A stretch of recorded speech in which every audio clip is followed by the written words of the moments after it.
My brother got the rack lit, overlock, 63rd, 64th. Like, everybody would want to go over there because my brother, like, he the real GOAT. King Von was Black Disciples to his core. O Block, 64th and King Drive. A stretch of pavement many consider one of the most dangerous blocks in Chicago. That was not just geography for him. It was identity. It was history. It was allegiance. Now new footage of his own mother, surrounded by alleged Gangster Disciples members, has surfaced online. Within hours, the internet labeled it something far heavier than a viral moment. They called it betrayal. Not just personal betrayal, but a betrayal of everything Von publicly represented. And once that narrative took hold, it moved fast. This is what unfolded with King Von's mother and the alleged GD connections. The footage did not stay contained. It spread across X, TikTok, and Instagram. Clips showed Tasha Bennett, Von's mother, inside clubs. She was dancing, posing, socializing. The videos were clear enough to spark speculation, and speculation is all social media ever needs. One X post from a My mixtape circulated widely. It showed photos of Tasha in a form-fitting brown bodysuit with gold boots. The caption highlighted her being ready to hit the club in her 50s. That single post pulled more than 11,000 likes and over 2 million views. Who would later go on to be the GDs or Gangster Disciples, starts in 1964 when a group of young men. But the engagement was not centered on her outfit. The focus shifted quickly to the people standing near her. Internet users began identifying men in the background as alleged Gangster Disciples members. They pointed to tattoos, hand signs, known affiliations, old photos. The accusations were not confirmed facts. They were online conclusions built from fragments. But once those fragments aligned with the larger story of Chicago gang politics, the reaction intensified. Rumors began circulating in late 2025 and early 2026 that Tasha was dating or at least socializing closely with a GD member. The same line repeated across comment sections. How can she be around GDs when her son died repping BD? Decided that they wanted to start their own crew and take over the block. And after King David's death, it seemed like many members stopped respecting Larry Hoover's leadership, and ultimately leading members to disrespect the Supreme Gangster's side. The question was not casual. It carried decades of history behind it. To understand why that reaction was so strong, you have to understand who King Von was beyond the music. King Von, born Davin Daquan Bennett on August 9, 1994, was a Chicago rapper deeply affiliated with the Black Disciples. He was specifically tied to O Block on the South Side. O Block itself was named after Odie Perry, a fallen BD member. That naming alone reflects how intertwined territory and memory are in Chicago's gang landscape. Von's lyrics did not hide his affiliations. They referenced real rivalries, real names, real neighborhoods. His music documented the ongoing tension between Black Disciples and Gangster Disciples. The BD-GD conflict has stretched across decades. It has cost lives on both sides. It shaped alliances. It shaped enemies. It shaped reputations. Von's entire public identity was connected to that war. Then on November 6, 2020, at age 26, he was fatally shot during a confrontation outside a nightclub in Atlanta, Georgia. The moment froze his image in time. He left behind 3 children, a catalog of music that continued to stream in the millions, and a mother who now carried his name publicly. Tasha Bennett is that mother. She raised him in Chicago. She saw the arrests. She saw the jail time. She saw the transition from street figure to signed rapper. She watched him sign to Lil Durk's Only the Family label and release records like Crazy Story, which turned him into a national name. Y'all got a video or something? Like, how y'all know my brother did that? If it ain't no video, he ain't did shit. Y'all ain't gonna put that on my brother, he ain't did shit. Let him rest, like, stop putting shit on him, that shit lame. She was present during his murder trial when he was acquitted. His sister Kayla B. later described sitting in that courtroom, believing he would beat the case based on how witnesses behaved on the stand. Then, everything shifted. Von died. Tributes followed. Murals appeared. Posthumous albums were released. His name became both legacy and symbol. And then, years later, footage surfaced showing his mother in proximity to alleged GD members. The internet did not pause for context, it reacted immediately. Tasha responded. She denied any romantic involvement with a GD member. She stated that her personal life had nothing to do with gang politics. She emphasized that she was focused on healing and living her life. But by that point, the narrative had already taken shape online. The footage existed, the interpretations spread, and Tasha Bennett found herself at the center of a debate she did not initiate. To understand why the images carried such weight, it is necessary to understand the war they symbolically reference. That war did not start in the social media era. It reaches back more than 50 years.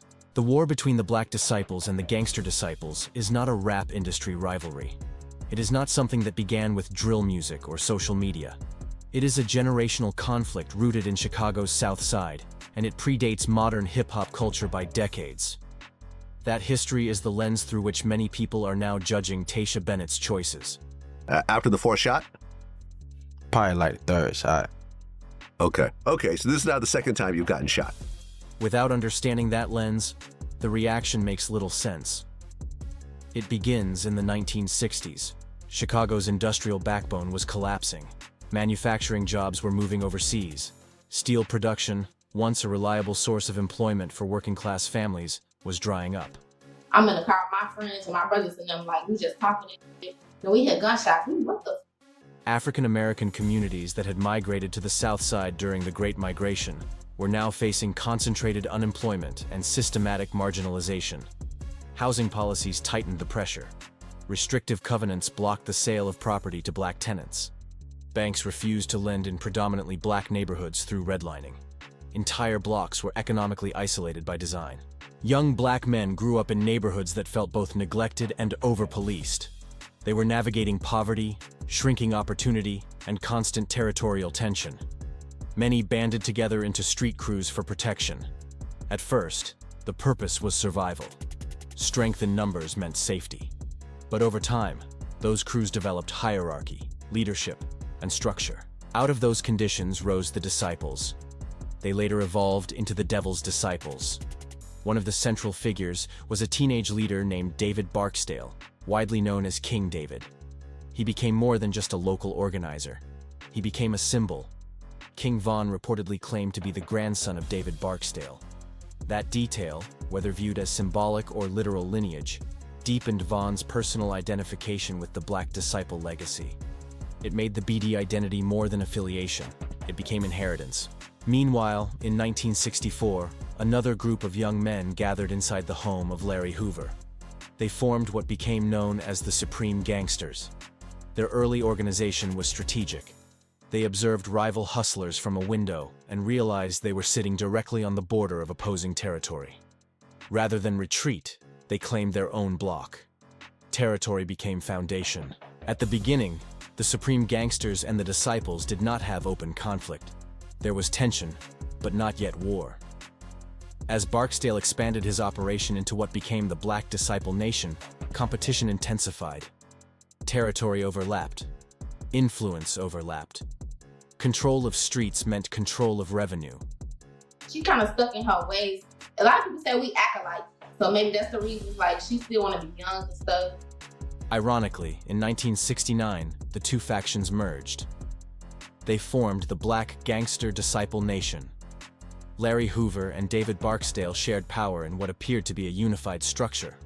On paper, it looked like consolidation. In reality, it was fragile balance. That union held for approximately 5 years. In September 1974, David Barksdale died from kidney failure, linked to complications from an old gunshot wound. His death changed everything. The loyalty to King David among his followers was profound. For many, he was not just a founder, he was the identity itself. After his passing, internal fractures widened. Members splintered away. The Black Disciples re-established themselves as a separate entity. Hoover's leadership consolidated what became the Gangster Disciples. What followed was not a minor split. It was civil war. The BDs and GDs, once part of the same organization, became mortal enemies. That hostility did not fade with time. It's like she's stubborn too. Like, she be stuck in her ways. She's stubborn with, like, I feel like as a mother, you shouldn't be like that with your kids. It carried through the crack epidemic of the 1980s, when control of Chicago's drug markets meant enormous profit. The conflict escalated into systematic campaigns for dominance. The Gangster Disciples were rumored to be operating a cocaine enterprise, generating around $100 million per year. Much of it flowed through housing projects like the Robert Taylor Homes and Cabrini Green. The Black Disciples operated from what they referred to as the Castle, a headquarters that was alleged to bring in as much as $300,000 per day. These figures, whether exact or not, reflected the scale of the operations. Both sides recruited young members. In many cases, they were still children.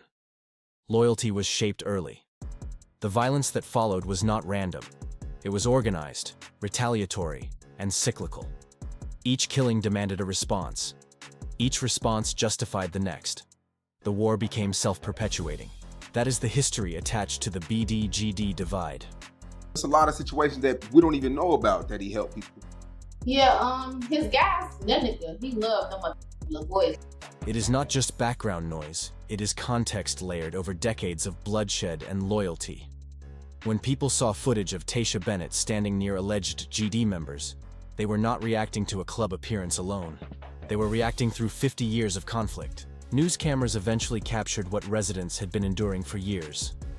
The violence inside Chicago's housing projects was not exaggerated. It was measurable. It's like most of them call him toxic. Like, so that shit happening for Vaughn, like, they was excited. They was happy as hell because they know Vaughn gonna make sure everybody's straight. In a single year, Cabrini Green recorded roughly 200 people shot or stabbed. That translated to a rate of 8 violent crimes for every 100 residents. Those numbers were not abstract statistics. They reflected daily survival. And at the center of much of that bloodshed were the GDs and the BDs, fighting over territory, drug revenue, and pride. By the 1990s, federal law enforcement shifted its focus toward dismantling both organizations from the top down. Well, you pull out and you shoot 4 times. Yeah, the gun jammed. Oh, the gun jammed. Yeah. Like I told you, he had took a picture of me. I wasn't even looking. He was like, Shorty finna have everything she ever wanted. Larry Hoover faced new federal charges after authorities wiretapped a visitor's badge that was allegedly being used by enforcers who received instructions from him while he was incarcerated. The result was decisive. Hoover was transferred to a Supermax facility in Colorado, a move designed to cut his communication with the streets almost entirely. On the Black Disciple side, disruption came as well. In 1998, high-ranking member Robert Allen admitted to selling more than 220 pounds of crack cocaine and cooperated with authorities. What parts of the body? I get shot in my right hip bone, and I get shot on my ass. Go in and out though. His cooperation led to 21 fresh indictments against BD members. Leadership structures that once seemed immovable began to fracture under federal pressure. The early 2000s brought another shift. The demolition of large housing projects, including the Robert Taylor Homes, displaced members of both gangs. Entire communities were scattered across new neighborhoods. Long-standing territorial boundaries dissolved. New alliances were formed, often out of necessity rather than loyalty. So my driver, he pull out, but then he like stop and freeze up. So now we see like what's going on, like the shooting and shit. For real, I'm like, what the fuck? I still go crazy and shit. So that's when everybody called me and shit. They were saying he was good and shit. The centralized hierarchies that once defined the BD and GD organizations weakened. In their place rose smaller, more volatile street sets. Crews began claiming individual blocks and feuding with whoever controlled the next one over, regardless of old allegiances. After Odie Perry was killed, Parkway Gardens was renamed O Block in his honor. That set became one of the most recognized BD strongholds in the country. It was amplified in music by artists like Chief Keef, Lil Durk, and eventually King Von. Man, I went back up. His cousin called me. He gone. I said on the internet. I went crazy. So I'm like, okay, I ain't gonna stress it. But it's like, I stayed up till like 7 in the morning. I ain't getting no sleep. Across the street and surrounding blocks, GD-affiliated sets such as STL, later renamed Tukaville after another fallen member, and EBT on 64th and Eberhart formed their own identities. Rappers like FBG Duck represented their side publicly. The drill music era turned these block conflicts into global content. DJ Academics documented much of the violence through his War in Chirac series. Noisy's Welcome to Chirac profiled the music and the street tensions surrounding it. Fans outside Chicago consumed the feuds like serialized drama. But the characters were not fictional. The deaths were real. The funerals were real. The retaliation cycles were real. This was the environment that shaped entire generations, including King Von. So when viewers saw Tasha Bennett in videos standing near individuals alleged to be GD members and reacted with outrage, they were referencing this history. Even if they did not understand every detail, they understood the divide. I was calm. So it's like this time, I knew like, do the same thing, like stay calm and just make sure I get to the hospital. I didn't know neither one if he was gone or still alive. I just, like I say, I didn't even know it was him. The BD-GD split is not theoretical to people from Chicago. It is embedded in family ties, in specific corners, in names carved onto headstones. For someone like King Von, that conflict was not background noise. It was central to his identity. King Von was not a casual observer of the BD-GD war. He was widely described as an active participant. The conflict influenced his music, shaped his reputation, and ultimately influenced the trajectory of his life. That context is critical to understanding why footage of his mother near alleged GD members triggered such intense reactions. Von grew up in Parkway Gardens, the housing complex that younger BD members renamed O Block after O.D. Perry's death. So I didn't even know if he was dead or alive. Between June 2011 and June 2014, that single block recorded 19 shootings. It was labeled by some as the most dangerous block in Chicago during that period. Directly across 63rd Street were GD sets like STL, later known as Tookaville, and EBT on 64th and Eberhart. These were not distant rivals. They were immediate neighbors. Every movement, every rumor, every retaliation was personal. Von's alleged involvement in that violence became prominent in 2014. At 19 years old, he was implicated in the fatal shooting of 17-year-old Gakira K.I. Barnes, a known figure associated with the STL faction. Barnes herself had a reputation tied to multiple acts of violence, though allegations surrounding many events have long been disputed in court and on the streets. These events and accusations, regardless of legal outcomes, cemented Von's image as someone deeply embedded in the conflict. That image carried into his music. It became part of the narrative that followed him until his death. According to street narratives, the killing of O.D. Perry was a defining moment in the conflict. Police questioned King Von as a person of interest at the time, but inconsistencies in witness accounts prevented charges from being filed. The case remained legally unresolved. Years later, in 2021, unsealed Chicago Police Department documents named Von in connection with the killing of Gakira K.I. Barnes. The disclosure reignited debate. It did not bring new charges, but it reshaped public conversation. His sister, Kayla B., acknowledged that she was aware of the reports. At the same time, she made it clear she would not confirm anything about her brother's alleged activities. She pushed back firmly against what she described as the posthumous pinning of cases on Von. Kayla stated that her brother's name should not be used as a dumping ground for unsolved crimes. The distinction mattered to her. Public narrative and legal proof are not the same thing, and she drew that line clearly. As the drill era intensified, so did the feud. Von engaged in public exchanges with GD-affiliated rapper FBG Duck, who was associated with the Tookaville faction. In 2020, Duck released Dead B, a track that referenced deceased O Block members by name. The song escalated tensions that were already volatile. According to federal court documents, Von allegedly placed a bounty on Duck, initially set at $50,000 and later increased to $100,000. Those allegations became central in later prosecutions. On August 4, 2020, Duck was ambushed and killed in Chicago's Gold Coast neighborhood. The location shocked many. It was not a secluded block. It was a commercial district. In January 2024, 6 O Block BD members were convicted on federal racketeering charges tied to the killing. The case brought national attention back to the long-running feud and tied music, street politics, and federal prosecution together in a single courtroom narrative. 3 months after Duck's death, King Von was killed in Atlanta. The shooting occurred outside a nightclub during an altercation involving rapper Quando Rondo's crew. The man identified as the shooter was Timothy Leaks, also known as Lul Tim. In interviews, including one on Vlad TV, Leaks described the moment. He stated that his weapon malfunctioned after the third shot. He was then shot twice by responding police officers. His injuries required extended medical care. Despite the public attention, all charges against Leaks were dropped in August 2023 under Georgia's Stand Your Ground law. Prosecutors concluded that he acted in self-defense. The legal decision closed one chapter, but it did not quiet the emotional aftermath. Kayla B. was present in the parking lot that night. She did not witness the shooting directly, but she heard it. The gunfire, the sudden movement, the confusion. Her driver hesitated. The car did not move at first. Chaos unfolded around them. People scattering, bodies falling. The atmosphere shifted from confrontation to catastrophe within seconds. When the immediate shock subsided, Kayla began making calls. She called her brother first. There was no answer. She called her cousin, who told her that Vaughn had been shot, but that he was okay.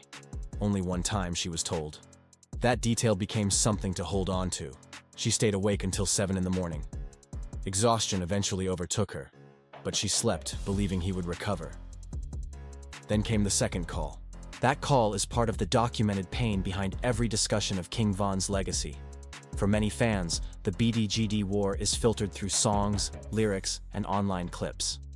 For Tasha Bennett and Kayla B., it is filtered through early morning phone calls, confirming that a son and a brother is gone. The conflict is not abstract to them. It is personal, permanent, and irreversible. This is the world Tasha Bennett lived in. Her son was entangled in a conflict that consumed friends, rivals, and eventually King Von himself. Every comment left under that viral footage was measured against this specific history. A history documented in caskets, indictments, and court transcripts. When people reacted, they were not reacting in isolation. They were reacting through decades of violence that shaped the South Side.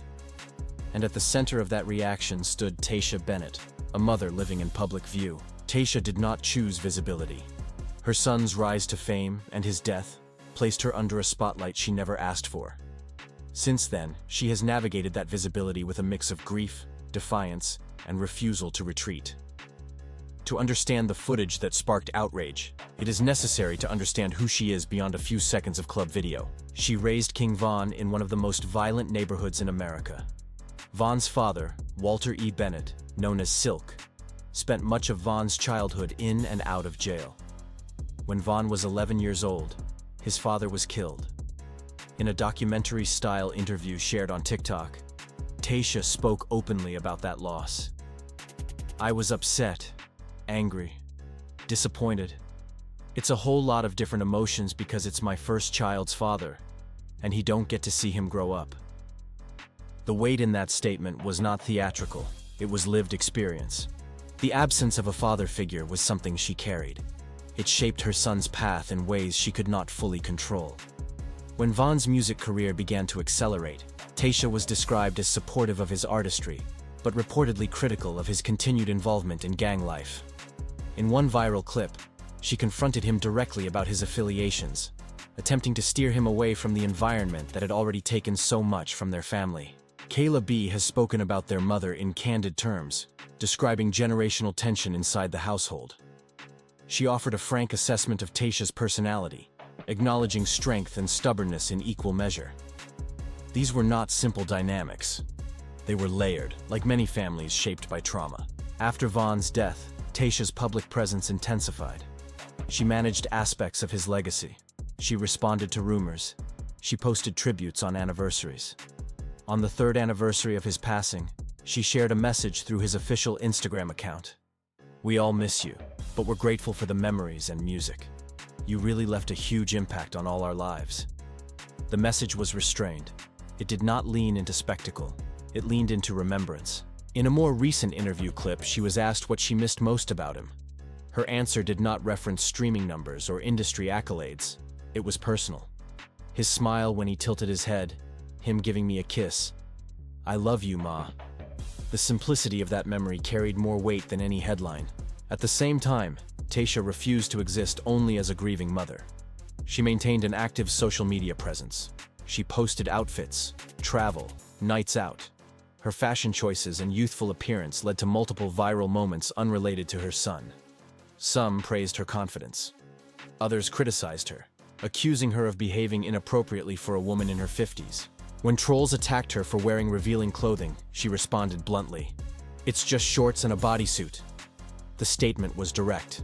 When an AI-generated image circulated showing her at Von's gravesite in a staged scenario, she rejected it publicly. "This is not real, and I don't think it's funny." She demonstrated awareness of how quickly narratives can be manufactured online. Then the GD footage surfaced. Rumors began circulating in late 2025 and early 2026, suggesting she was dating or socializing with a Gangster Disciples member. Videos and photos placed her in social settings alongside individuals that online commentators identified as GD-affiliated. The internet condensed a complex human life into a simplified binary. She was either betraying Von's memory or asserting independence. There was little space for nuance. Tasha addressed the speculation directly. She denied dating any GD member. She emphasized that her personal life would not be dictated by gang politics, even those that shaped her son's story. Her response did not attempt to erase history. It asserted autonomy. There is another layer to this tension. By many accounts, Von was known for generosity and protectiveness toward family. Kayla B has spoken at length about this side of him. Behind the drill lyrics and street reputation was someone who took care of those around him once success arrived. Members of his crew reportedly called him Pops, reflecting the fatherly role he assumed despite being in his mid-20s. He ensured Kayla was financially supported. He made sure his mother was taken care of. He provided for the mothers of his children, and for the children themselves. In one small but telling moment, he took a candid photo of Kayla without her noticing, and later told her he would make sure she had everything she ever wanted. Those gestures complicate the image of him as only a street figure. That is the son Tasha Bennett raised. That is the son she buried. And now the same online audience that streams his music and celebrates his reputation is dictating how his mother should grieve, how she should move, and who she is permitted to stand beside. The footage became a flashpoint, but beneath it lies a deeper tension between legacy, loyalty, and the right of a mother to live beyond the war that defined her son, and who she is permitted to stand near. The footage of Tasha Bennett with individuals alleged to be Gangster Disciples did not spread because of what it objectively showed. It spread because of what people projected onto it. The images themselves were simple. A mother in a social setting, a club, conversations, laughter. But the interpretation layered onto those images transformed them into something larger. The moment sat at the intersection of gang loyalty, generational grief, gender expectations, and the way hip-hop culture often converts real-life trauma into consumable narrative. The first layer is loyalty. Within Chicago's drill ecosystem, affiliation is treated as permanent, not temporary, not contextual, permanent. King Von built his public persona around being BD from O-Block. His music reinforced it. His conflicts with FBG Duck and GD-affiliated sets across 63rd Street were extensions of that identity.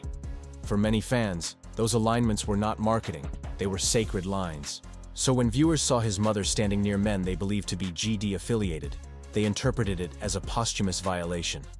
In their framing, it was not a social interaction, it was symbolic betrayal. That reaction exposes something uncomfortable.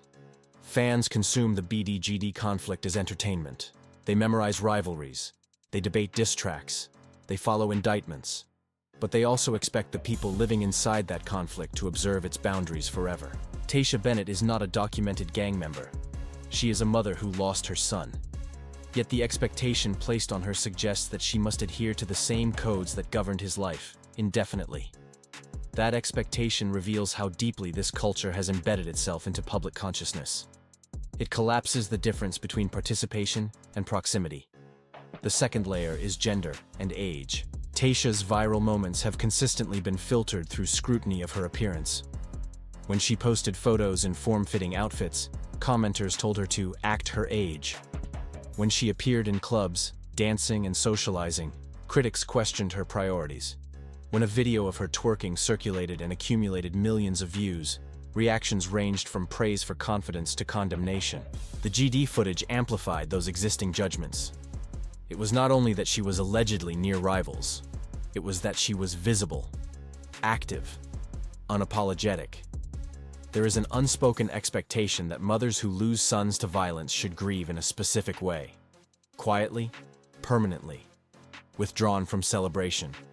Tasha's refusal to conform to that template made the footage more combustible. The third layer is consequence.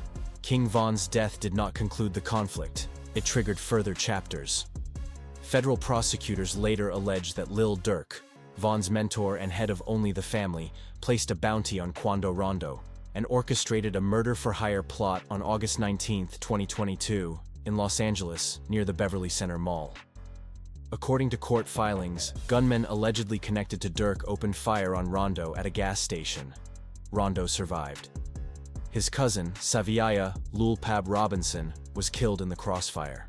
Prosecutors claim that Durk promised payment and music industry opportunities to the alleged hitman, and that OTF funds were used to cover travel and logistics.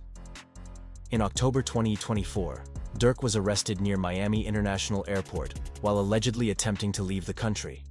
He was charged with conspiracy to commit murder for hire. 5 alleged OTF associates, Cavan London Grant, DeAndre Dontrell Wilson, Keith Jones, David Brian Lindsay, and Asa Houston, were also indicted on charges that included murder for hire resulting in death. Whether proven in court or contested by defense teams, the allegations illustrate something important. The war did not end with one funeral. It extended outward. It pulled more names into federal indictments. It added more grieving families to the ledger. This is the broader context surrounding that viral footage. It was not just about a club appearance.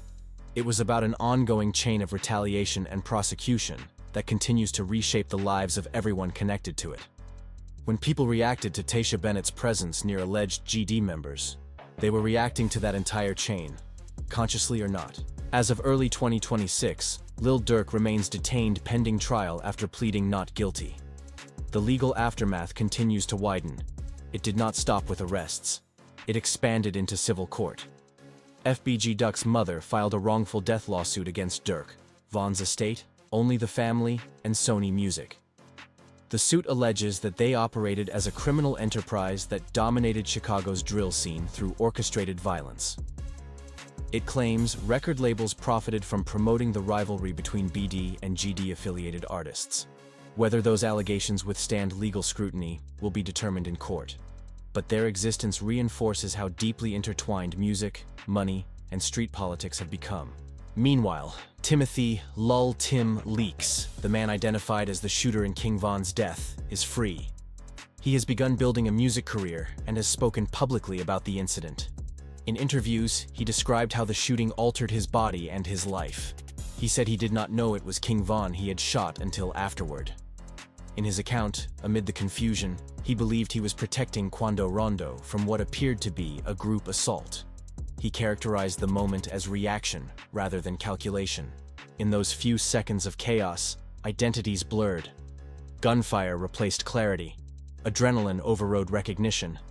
That version of events became part of the public record once charges were dropped under Georgia's Stand Your Ground statute.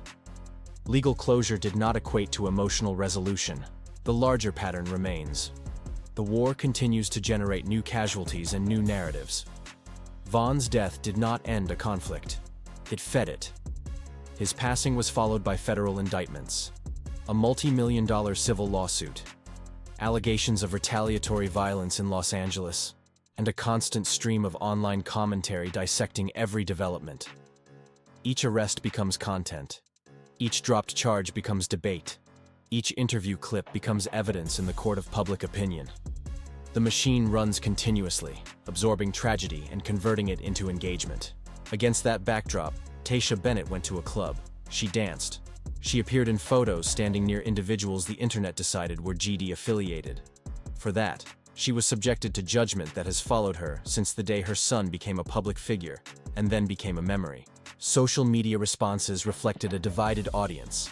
Supporters argued that she is in her 50s, not her 90s. They viewed her visibility as resilience, not betrayal. They saw a woman refusing to disappear. Critics framed it differently. They questioned how she could stand near people associated with the side that opposed everything her son represented. Memes circulated. TikTok edits layered her club footage over Von's music.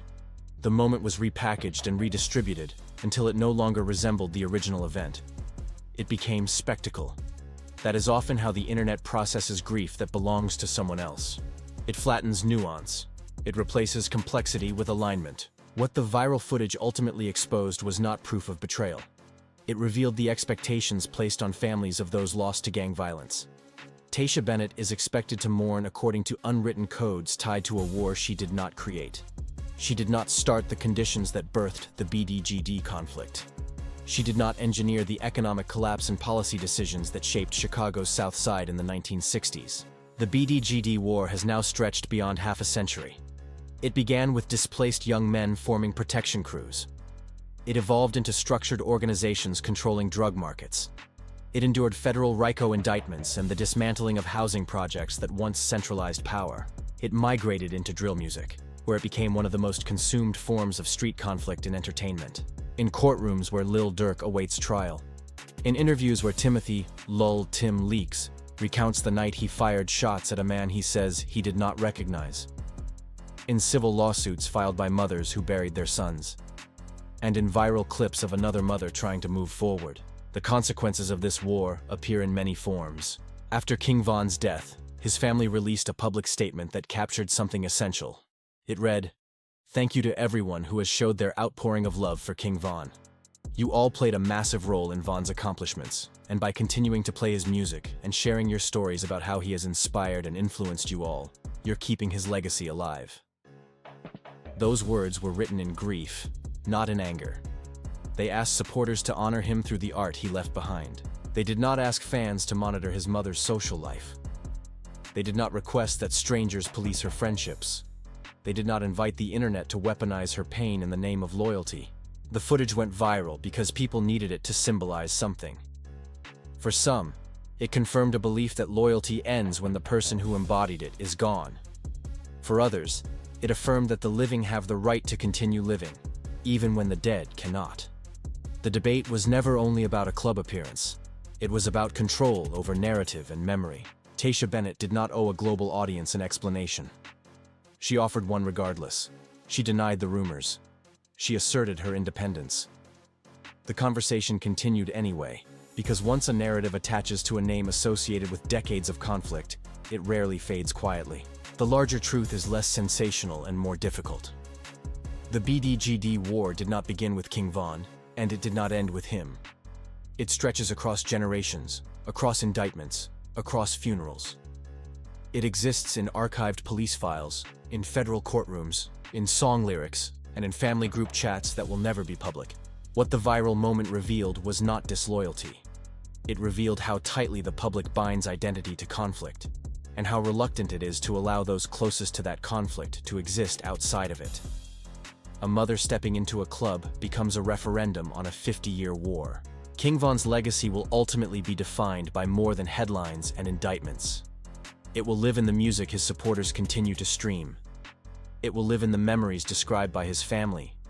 And it will live in the unresolved tension between loyalty and survival that still defines the South Side. The conversation will continue. The legal cases will unfold. The commentary will cycle through new clips and new names. But beneath it all remains a simple fact. A family lost a son. A war outlived him. And the expectations placed on those left behind say as much about the audience as they do about the people at the center of the story.